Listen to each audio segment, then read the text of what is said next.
शव के साथ दुष्कर्म, आत्मा के साथ बातचीत। एमबीए स्टूडेंट के बॉयफ्रेंड ने मर्डर के बाद भी दरिंदगी की सारी हदें पार कर दी। नमस्कार, न्यूज़ 18 का डिजिटल प्लेटफॉर्म आप देख रहे हैं और मैं हूं रितु सिंह।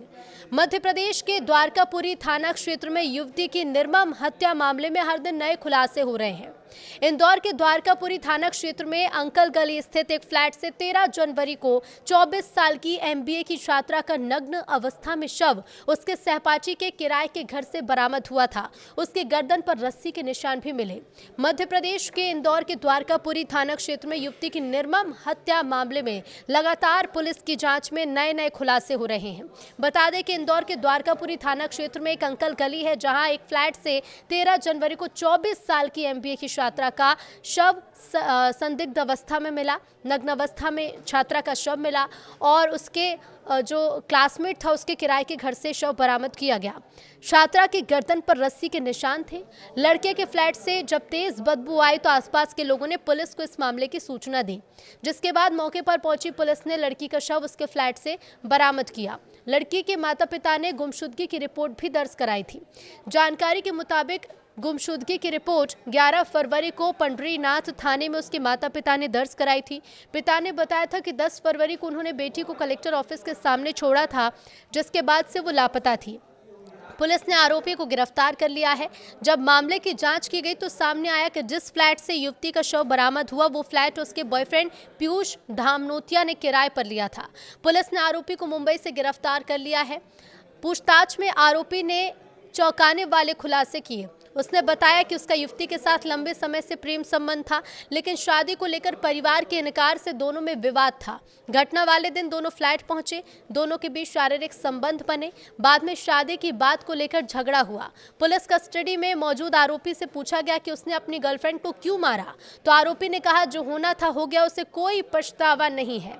लेकिन कैसे पीयूष ने युवती की हत्या की, तो आरोप है कि पीयूष ने गुस्से में आकर युवती का गला घोटा और उसकी हत्या करी, फिर रस्सी से बांध दिया। इसके बाद वो शव के साथ कुछ देर रुका, फ्लैट बंद कर फरार हो गया।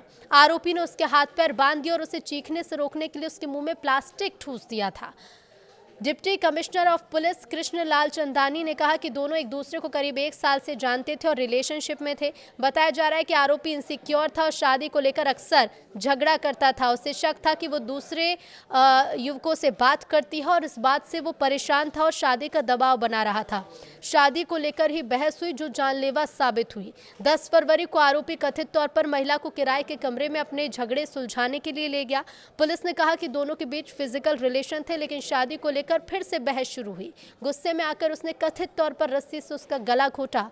चौंकाने वाली बात यह है कि आरोपी ने पूछताछ में पुलिस को बताया कि उसकी मौत के बाद उसने उसके पेट में चाकू घोंपा। उसने ये भी माना कि उसने उसकी लाश के साथ गलत काम किया। हमले की असलियत पोस्टमार्टम रिपोर्ट के बाद पता चलेगी, जिसका इंतजार है। अधिकारियों ने कहा कि हत्या के बाद वो कमरे में ही रहा और लाश के पास उसने शराब भी पी। वहीं पुलिस ने यह भी बताया है कि आरोपी ने बाद में पीड़िता का फोन ले लिया, कथित तौर पर एक ग्रुप में वीडियो भेजे। आरोपी ने उसका कैरेक्टर खराब करने की कोशिश की। मामले की जांच करने वालों का कहना है कि वो शक को भटकाना और उसकी इज्जत को नुकसान पहुंचाना चाहता था। इसके बाद वो ट्रेन से इंदौर भाग के और महाराष्ट्र के पनवेल चला गया। इसके साथ ही इस जांच में ये भी पता चला है, पुलिस ने यह अजीब खुलासा किया कि पुलिस ने कहा है कि पनवेल में रहते हुए आरोपी ने आत्माओं से बात करने के तरीके इंटरनेट और यूट्यूब पर सर्च किए। उसने कथित तौर पर पीड़िता की आत्मा को वापस बुलाने की कोशिश में जादू टोना भी किया। अधिकारियों का कहना, उसने ऑनलाइन सर्च किया कि आत्माओं से कैसे बात करें और तांत्रिक क्रियाएं की, और कहा कि उसके व्यवहार से पता चलता है कि वो मानसिक रूप से परेशान है। पनवेल के बाद वो मुंबई गया और कथित तौर पर 14 फरवरी को गिरफ्तार होने से पहले लोकल ट्रेन में घूमता रहा। पुलिस ने कहा कि आरोपी पीड़िता के परिवार को जानता था, उनके घर आता जाता था। दोनों 1 साल से ज्यादा समय से संपर्क में थे। इससे पहले पीड़िता के पिता ने आरोप लगाया था कि उनकी बेटी बहुत ज्यादा तनाव में थी। उन्होंने दावा किया था कि उसकी अश्लील तस्वीर और वीडियोस ऑनलाइन शेयर किए जा रहे थे और उसे ब्लैकमेल किया जा रहा था। उन्होंने ये भी आरोप लगाया कि उस पर आरोपी की कॉलेज फीस भरने का दबाव था। गिरफ्तारी के बाद मीडिया से थोड़ी देर बात करते हुए धामनोतिया के चेहरे पर कोई भी पछतावा नहीं दिखा। जब उससे मर्डर के बारे में पूछा गया तो उसने कहा कि सब कुछ भूल जाओ, जो होना था हो गया, जानकर क्या कहोगे। उससे जब और पूछा गया तो उसने कहा जब समय आएगा मैं बताऊंगा।